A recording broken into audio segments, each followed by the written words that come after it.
6월 25일 주일 아침 말씀과 함께 주님과 함께하는 기쁨 참 매일 묵상.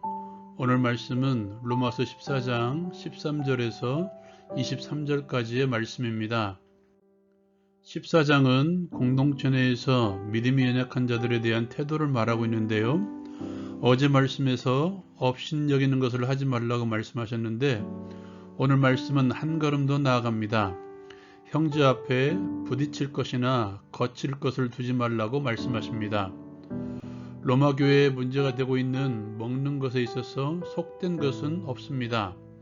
그러나 믿음이 연약한 자가 속되다고 생각하여 믿음이 강하다고 생각하는 내가 그것에 대해서 내 믿음으로 판단하여 믿음이 연약한 자에게 말함으로써 믿음이 약한 자들을 부딪히거나 넘어지게 해서는 안 된다는 것입니다. 즉 그리스도인으로서의 나의 자유가 형제를 실족하게 해서는 안 된다는 것입니다. 왜냐하면 그 형제도 그리스도께서 대신하여 죽으신 형제이기 때문입니다. 바울은 너희의 선한 것, 즉 자유가 비방받지 않게 하라고 말합니다. 연약한 자들을 희생시키면서까지 자신이 얻은 그리스도인의 자유를 과시하지 말라는 것입니다. 결국 그것은 교회 공동체, 교회의 머리 대신 예수 그리스도를 비방하게 만드는 결과를 낳습니다. 그러한 음식보다 더 중요한 것은 하나님의 나라요, 하나님 나라의 공동체인 교회임을 기억하십시오. 하나님 나라의 관점에서 살아가는 사람들은 하나님을 기쁘시게 하는 자들이며 사람들에게도 칭찬받을 것이기 때문입니다. 바울 사도는 조금 더 나아가죠. 교회는 공동체 안에서 화평을 누리게 하는 것에 힘써야 되며 서로를 세우는 일에 힘을 다해야 합니다. 자신의 자유를 만끽함으로 믿음이 약한 형제를 업신여기며 비판하는 일에 힘을 다한다면 그 공동체는 화평이 없을 것입니다. 서로를 비판함으로써 그리스도 안에서 서로를 세우지 못할 것입니다. 그러한 본질적이지 않은 음식의 문제로 하나님의 사업, 즉 공동체를 무너지게 하지 말라고 선언합니다. 무엇이 아름다운 일입니까? 먹는 것으로 형제를 무너지게 하고 거리끼게 하는 것이 아름다운가? 나의 자유를 형제를 위해 멈춤으로써 교회를 세우는 일이 아름다운가? 바울 사도는 형제를 거리끼게 하는 일을 하지 않는 것이 아름다운 것임을 말합니다.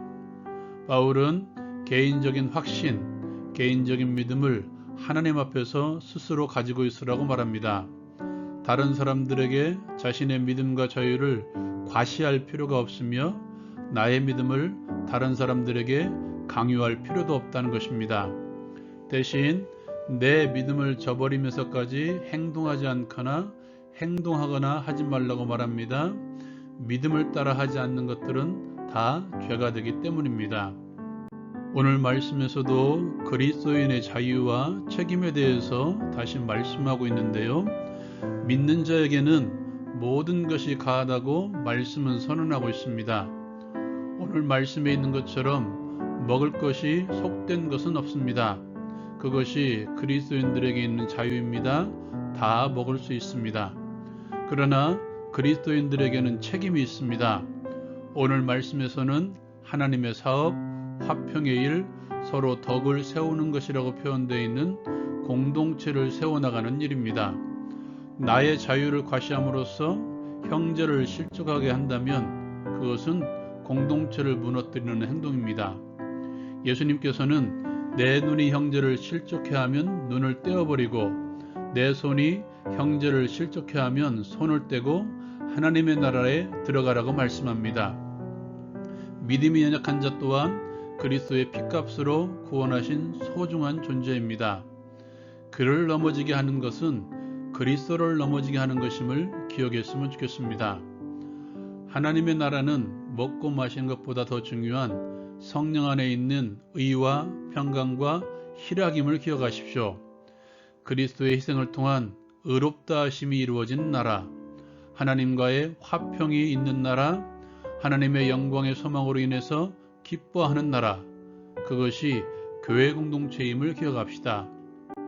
그러므로 여러분, 나의 자유를 드러내고 과시함으로써 하나님의 사랑하는 형제가 실족하여 넘어진다면 나의 자유를 잠깐이라도 멈추십시오. 믿음이 강한 자의 관용, 너그러움을 드러내십시오. 하나님의 사랑으로 품으십시오. 그리고 공동체와 주변을 돌아봅시다. 내 자유로움을 통해서 형제가 실종하는 일이 없는지 돌아봅시다. 믿음이 강한 자는 언제나 행동과 말에 조심스러움을 가지고 있습니다. 실족해 하지 않으려고 힘을 다합니다. 하나님을 기쁘시게 하는 교회, 다윗이 고백했던 시처럼 형제가 연합하여 동거함이 어찌 그리 선하고 아름다운고, 이 고백이 이루어진 공동체를 하나님께서는 기뻐하십니다. 그리고 믿음이 좋다고 마음껏 과시하는 자들이 아니라 믿음으로 형제를 돌아보고 사랑으로 더 겸손하게 낮춤으로써 형제에게 칭찬 듣고 하나님의 사랑으로서 서로를 세움으로써 사람들로부터 칭찬 듣는 교회를 이룹시다. 그렇다고 순종하는 일을 멈추라는 것은 아닙니다. 믿음은 순종으로 드러남을 다시 한번 말씀드립니다. 믿음대로 행동하십시오. 단 거치게는 하지 말고 다른 사람들을 평가하지 말고 하나님 앞에서 스스로를 돌아봅시다. 은밀한 중에 보시는 하나님께서 나를 평가할 것입니다. 내 믿음으로 나를 평가해 보십시오. 믿음으로 행동하지 않으면 죄가 됩니다. 1장에서도 말씀드렸던 믿음의 순종의 삶을 통해서 복음의 삶, 영적 예배를 드리는 삶을 살아갑시다.